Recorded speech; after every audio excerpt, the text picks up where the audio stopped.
Chief Minister की मागी स्थान से होंगे पदों तौबगी पोस्ट में लाखे की ममांग आहान लोगों ने थम्बिरिबा ILP की मतंग दो हाइपेट थम्जगे लूरी सी कमाई तो गया मतलब दा ILP की से जेनेसिस तक होना खुद से अचौब अरानबा कंसेप्चुअली लानबा अचौब में सो यावी अदुना कंसेप्चुअली लान की बनी ना थबक से तौथोरको मतलब दसो तुम मओ मरिन नाइदबा हाइतारे मरमदी करिगिनो हाय कांदा तस्यंग मणिपुर की मियामना पामबदी ILP से चटनाहनबदी नते आइना हाइजरिबा पोट कइनो ILP हाइबसे कनागुम्बा सिंग नमसे मिसकंसेप्शन हाइगदा लाना लमजिंग बै पोट से लई ILP से मणिपुर दा अमुक हन्ना चटनाहनबदी मोंगदा ILP हाइबसे दी मणिपुर दा नेवर मसी प्रैक्टिस तोरमदेबा ILP and Kangaridi inner line permit as the combined with the Bengal Eastern Frontier Regulations and the British Parliament of the 1873 Bengal Eastern Frontier Regulations. Sigi Chana the Maram di Kaino, the Manipur was never a part of the British India. Aduga Manipuri to one by one ever. Aduga ILP Sanara Mibalam Jinda in a Mohana city mind of Jenny Kaino. Sigi I call the misconception, Jina misconceptions in the Yumbam where the Tabak of Taragadi, Tabak to Makata Tarapada, Adum Wongmarin Naivo.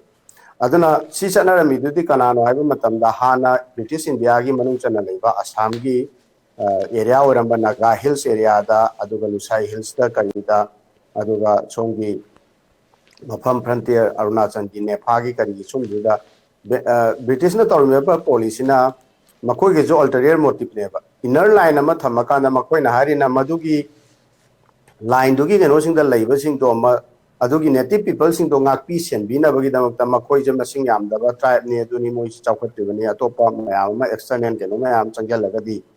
makoi gi culture mangeni makoi ji tabani haiba aduga nakal amarom dana adu changhandraga makoina magi laidiba resourcing se extract tawagi kangi pot mayam am su lai tabana teba aduna sina wa ama oigre aduna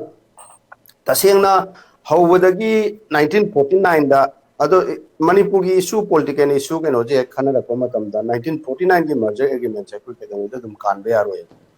aduna 49 da merge to khaba matung da India da merge to ding da leramba Manipur gi kenosita aikoina magi tongan political entity ama oina lerak panina Manipur sida entry and exit permit anama chatna rame Chanari Jemase India gi lay to Mariam Talay, the Marine, the inner line permit Mariam Talay Deva. Akoi entry and exit check a mind of Gavamatamda, Aquina, Atopaleva Amada Sapamatamda, Igi, che Kudamuna Ig, Indian citizen Amoina, Aina, Keno the Buchalo, Bama the Buchalo, USA the Buchalo, Nataga UK the Buchalo. I Bisa Amalo doing it, Nalibak. At the might of the Manipur the Changa missing a set, Manipur ni matam dugi ni thau palinge amadi ni thau pandraba matung da so koi ki constitution ni makha da lenga ku leira matam da sigi entry and exit ki inner akoi ki permit system je lawra kan da chang ka bin haibadi Manipur ki ngam ki helan thala ko matam da permit si pairaga permit entry tau ni changa iba mi si kana no mang matha loi tau ni mangon da permission am pi ni thoki ba matam da magi ta che mu report tau ni ne adu ne ba chana ram si kam ga mok chana ram ga ba da merger matung bhawa chatna rame 1953 da koige kenona himat singh na chief commissioner oina pano matam da abolish tau gi bane adugi permit system do revive tau haibagi movement di lae ba mamangai da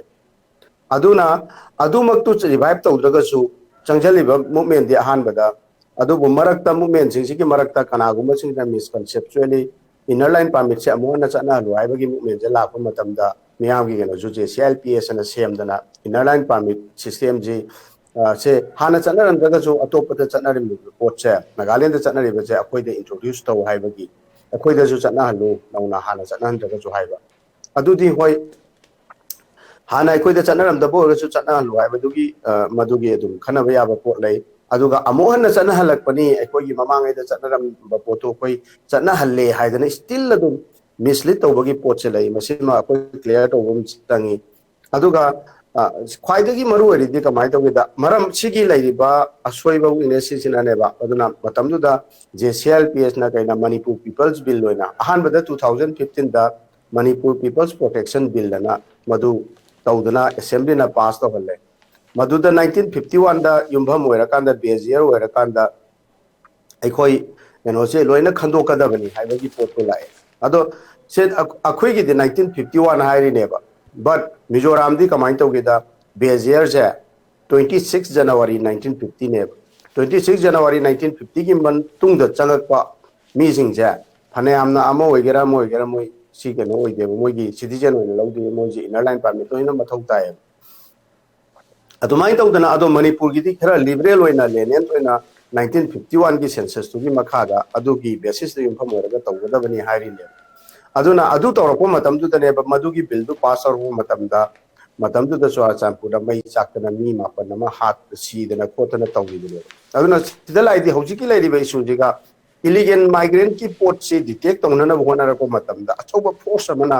मसी अदुम केनो तौरगा लाएबा अदुगी मतुंगदा अमु असे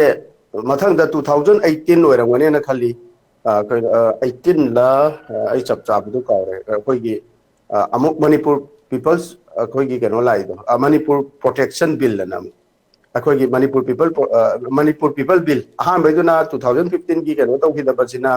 government की केनो फंगिदबा court किदबा president की governor की assent फंगिदबा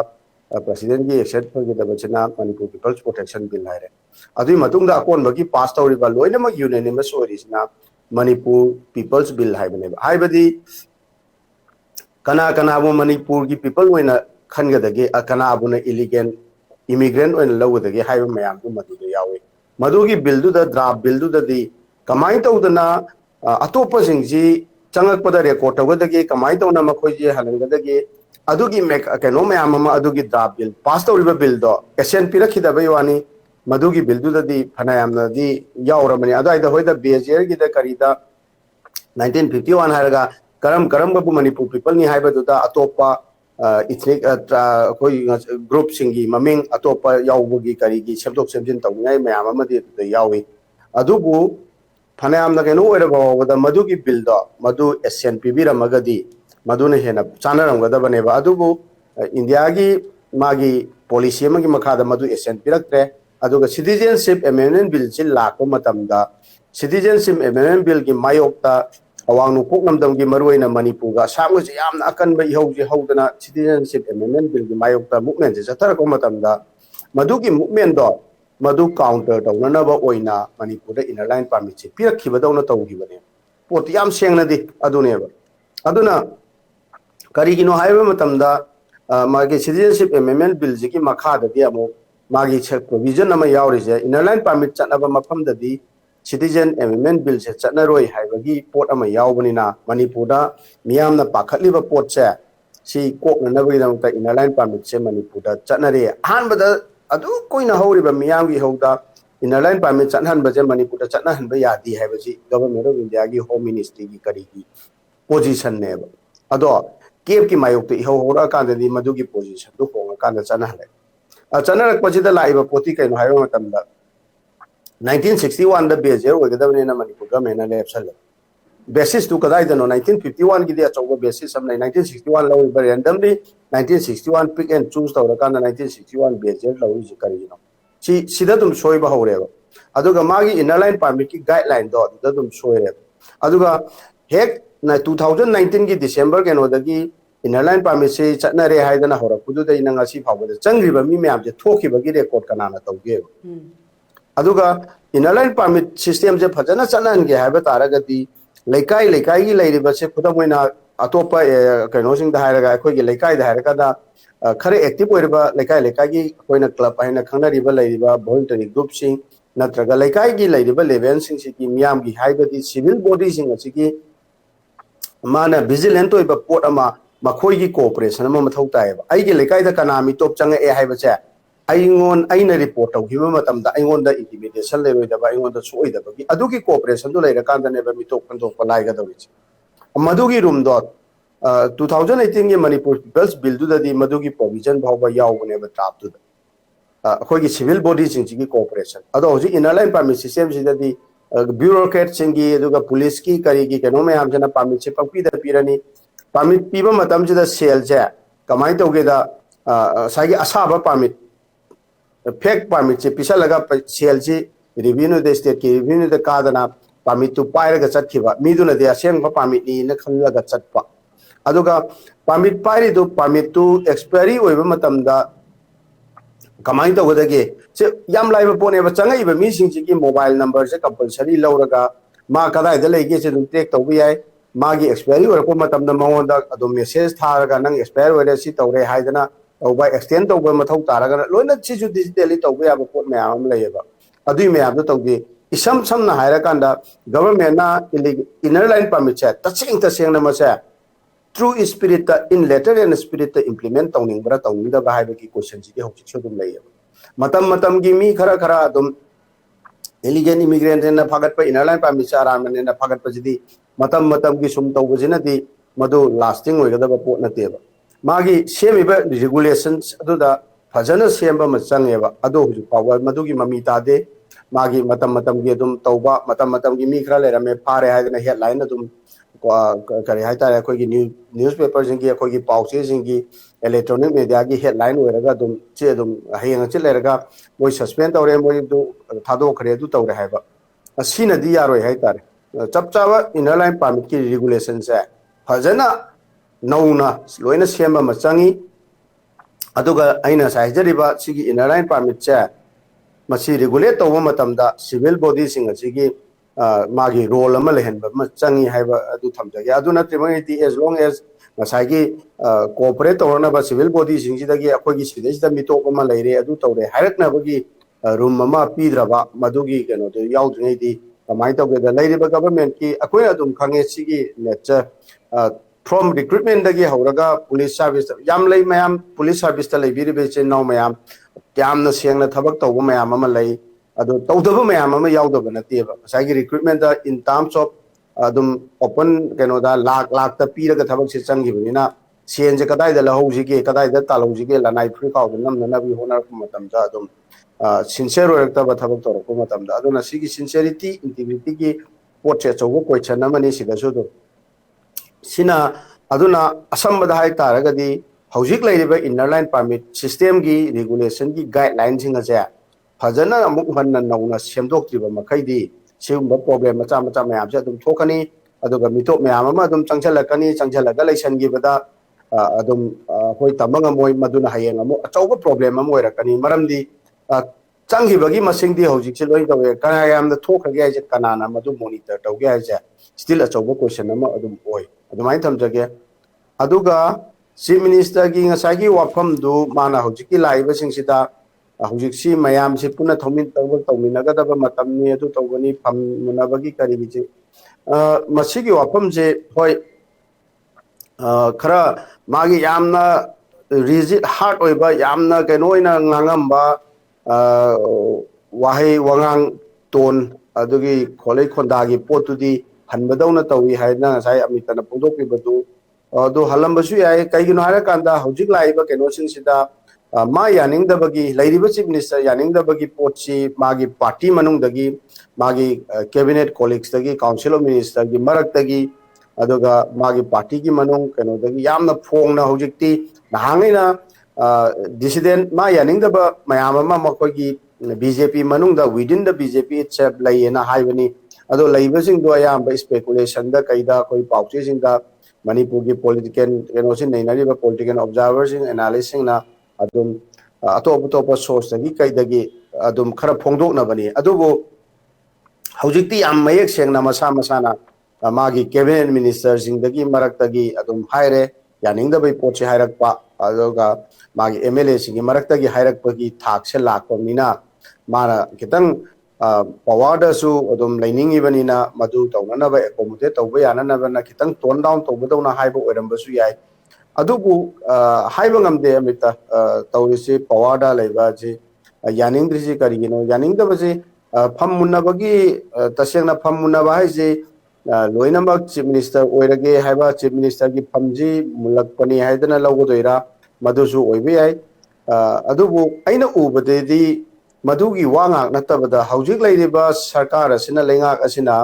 asukuina hojik tha kun henjalaba numit chawagi enogi mathak chathuk yor kadoroba matam chahi ani hayang chidangai raba farakadoroba sigi phibam jida hojik phawbada karigumba positive oiba change ama asagi leiriba violence asi lephanba aduga ngambagi potu leitaba aduga thengang hauja micham miyam amaka akoigi civilian singji nupi angang yauna sagi khulai pai ba masen sagi che kuki gi khulai pai ba kanguna landara ko matamda akoigi volunteer khulai pai ba singsina manipur gi tampaki lam loijing loya da leiri ba singsina volunteer singsina sagi village volunteer singsina madu defend tawjana ba kapna bada moi khulai pai ba masen attack amadi counter attack ki pota victim hoina badudi kanasu kasu thoina nungai taba leihi da badugi sokpadugi nungai tabadi loina lei tabana te lei adubu adai dadi thoina yamna keno oide ba hoi magi keno duda thawai thagi bani katki bani haidana adum lonai adubu atamnana micham miyam da nupi angang da target tawraga tawrapagi pot ama lai che sigi thaksi yauraba phawada mase thengkhang si yame ahan bada micham miyam da target tawbaji akoina thengnage si kainoronggi kadang ban kautruk asongi da tawgibagi pota koi nupi ama leigidabagi poto mauna hama koi phayeng da mayum panba ma leigidabagi poto adai dagi atamnana micham miyam da tawrkibai pot si lae kheba adudagi di hoji jeri bamgi thongdok akogi jakuradhorgi karigi thoiba adudagi adugi mamang da koigi sigi saitonda low sujari ba mauna hama sujari bi mauna hama leigidaba sigi mayam thoiba mayam de si adan si control to bangam dragadi pham thado haiba miyam dagi laiba poti resign to miyam sina hairiba potche sigi keno si lawsan base ona taina na lawba dona to bagi pot ama yawe miyam na hairi dinoi heta pham thado hairi si pham heta thado haiba na teba noi na to bangam dragadi thengnaba miyam na thengnajarage haiba ne si miyam na thengnari si keno atyamna sathigraba 2000 की वानी अखोई की ceasefire की मतम दुदा तौरीबा थेंगनरीबा दो मदु president rule की मतम दने उपाय लेत्रगदी अदुना मियाम सिना हौजिक लेरिबा लेंगाक सिगी मायोक तंगांग बा मीसिंग जी एंटी मणिपुर ओइबा दौनागा तौबा नेरेटिव अमा कन्ना संदुइबा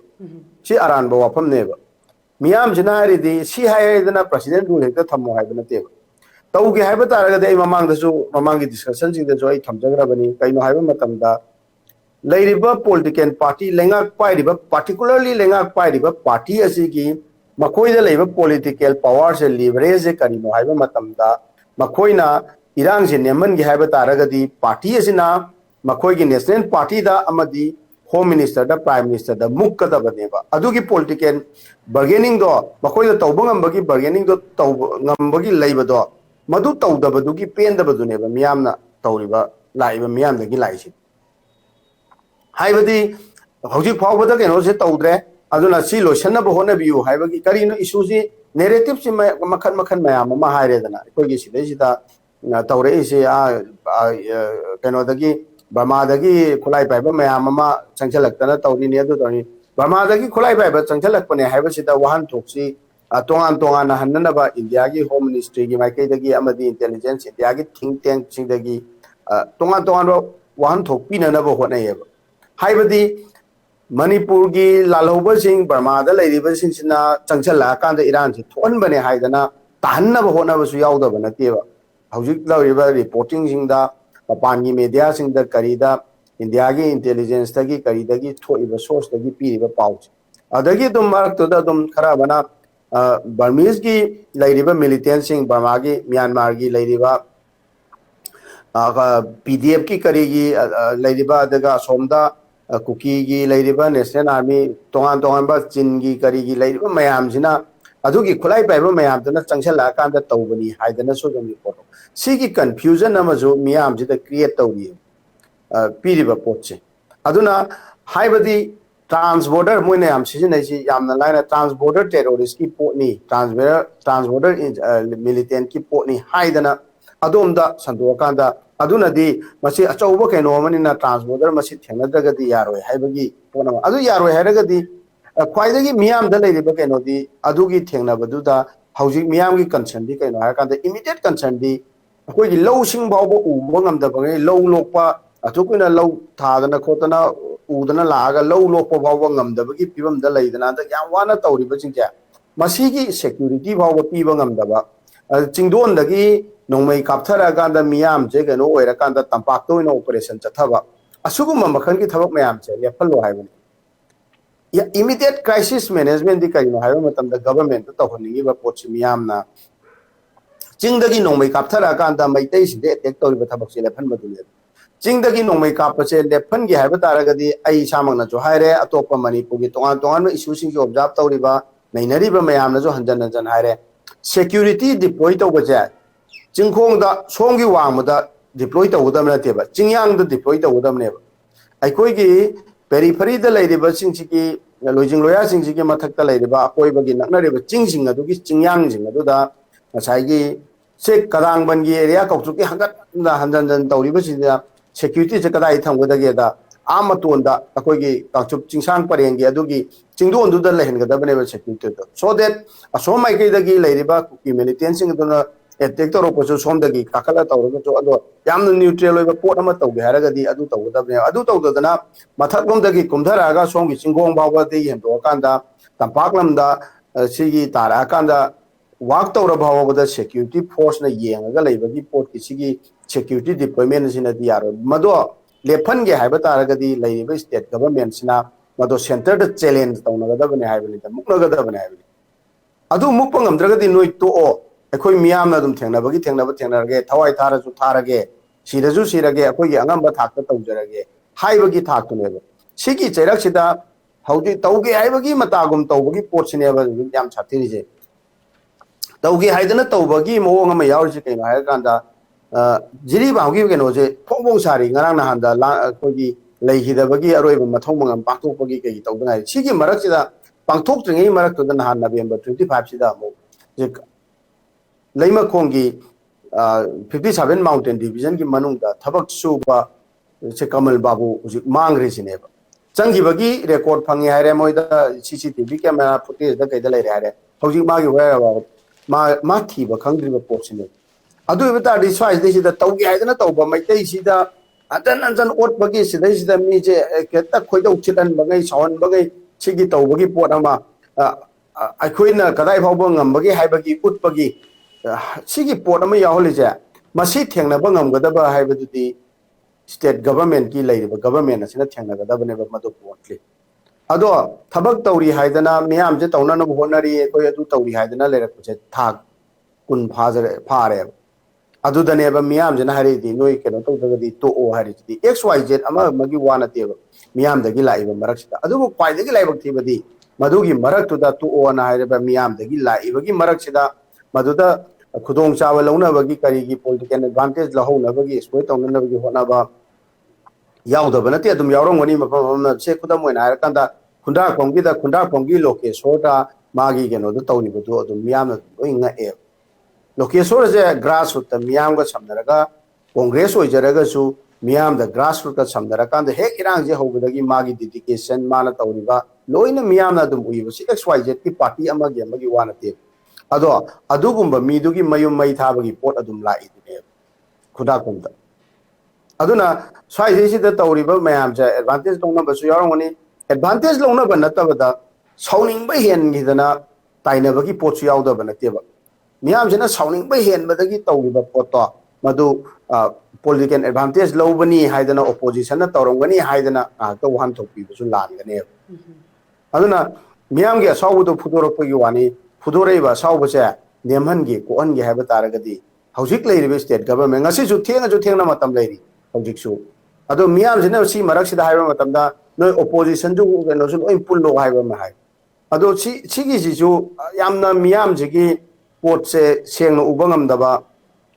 पोट अमा यावरियेबा करिनो हाइबा मतमदा पुल्लो हाइजे लेंगा असिदी ऑलवेज लेरिबा कॉन्स्टिट्यूशन की करिगी मखादा रूलिंग पार्टी दुगी पोट हाकनेबा ओपोजिशन अदुदी लेंगा तुगी पॉलिसी दुदा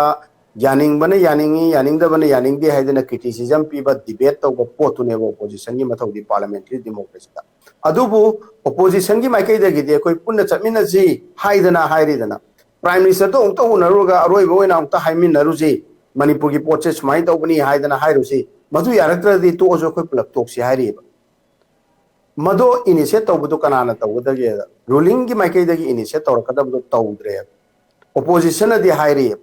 अदु तारक तबदगी ओपोजिशन की कामु मयाम इंडिया ब्लॉक की करिगी मयाम जी दिल्ली दे चलगा ꯃꯈꯣꯏꯒꯤ ꯄ꯭ꯔꯣꯇꯦꯁ ꯃꯈꯜ ꯑꯇꯩ ꯇꯧꯅꯤ ꯍꯥꯏꯕꯒꯤ ꯄꯣꯠ ꯑꯃ ꯂꯥꯛꯑꯦꯕ ꯑꯗꯨꯅ ꯁ꯭ꯋꯥꯏꯗꯩꯁꯤꯗ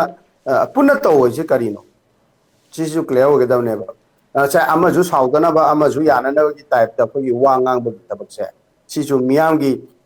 ꯀꯩꯅꯣꯁꯤꯁꯨ ꯑꯉꯛꯄ ꯑꯃꯅꯦꯕ ꯃꯅꯤꯄꯨꯔꯗ ꯇꯧꯔꯤꯁꯦ ꯑꯗꯨꯅ ꯂꯣꯏꯅꯃꯛꯁꯤꯗ ꯑꯩꯈꯣꯏꯒꯤ ꯀꯔꯤ ꯍꯥꯏꯇꯥꯔꯦ ꯆꯌꯦꯠꯅꯕ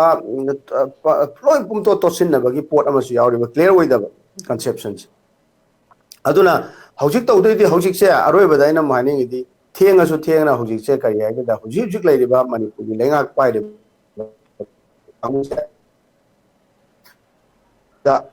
ꯍꯧꯖꯤꯛ ꯃꯈꯣꯏꯅ ꯁꯦꯟꯇꯔꯗ ꯄ꯭ꯔꯥꯏꯝ ꯃꯤꯅꯤꯁꯇꯔꯗ ꯍꯣꯝ ꯃꯤꯅꯤꯁꯇꯔꯗ ꯗꯤꯐꯦꯟꯁ ꯃꯤꯅꯤꯁꯇꯔꯗ ꯍꯧꯖꯤꯛ ꯑꯥꯔꯃꯤꯒꯤ ꯀꯔꯤꯒꯤ ꯄꯣꯠ ꯃꯌꯥꯝ ꯑꯃ ꯌꯥꯎꯔꯤꯕꯅ ꯗꯤꯐꯦꯟꯁ ꯃꯤꯅꯤꯁꯇꯔ ꯅꯍꯥꯟꯉꯩꯗꯤ ꯗꯤꯐꯦꯟꯁ ꯃꯤꯅꯤꯁꯇꯔꯒꯤ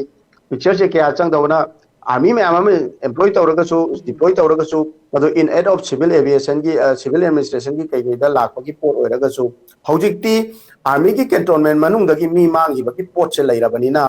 ꯃꯗꯨꯒꯤ ꯄꯣꯠꯁꯦ ꯂꯩꯕꯅꯤꯅ ꯍꯧꯖꯤꯛ ꯗꯤꯐꯦꯟꯁ ꯃꯤꯅꯤꯁꯇꯔꯒꯤ ꯀꯔꯤꯒꯤ ꯄꯣꯠꯁꯦ ꯌꯥꯎꯅ ꯃꯈꯣꯏ ꯑꯍꯨꯝꯁꯦ ꯏꯟꯗꯤꯌꯥꯒꯤ ꯂꯩꯉꯥꯛꯇ ꯑꯦꯅꯤ ꯀꯩꯅꯣꯒꯤ ꯂꯩꯉꯥꯛ ꯈ꯭ꯋꯥꯏꯗꯒꯤ ꯃꯔꯨꯑꯣꯏꯔꯤꯕ ꯌꯣꯠꯁꯕꯤ ꯃꯈꯣꯡ ꯑꯍꯨꯝ ꯄ꯭ꯔꯥꯏꯝ ꯃꯤꯅꯤꯁꯇꯔ ꯑꯗꯨꯒ ꯗꯤꯐꯦꯟꯁ ꯃꯤꯅꯤꯁꯇꯔ ꯍꯣꯝ ꯃꯤꯅꯤꯁꯇꯔ ꯑꯍꯨꯝꯁꯤꯗ ꯁ꯭ꯇꯦꯠ ꯒꯚꯔꯟꯃꯦꯟꯠꯅ ꯍꯧꯖꯤꯛꯁꯦ ꯆꯥꯎꯅ ꯃꯨꯛꯄ ꯑꯃ ꯆꯪꯉꯤ ꯃꯗꯨꯒꯤ ꯃꯨꯛꯅꯅꯕꯒꯤ ꯄꯋꯥꯔꯗꯣ ꯍꯧꯖꯤꯛꯁꯨ ꯑꯗꯨꯝ ꯂꯩꯔꯤ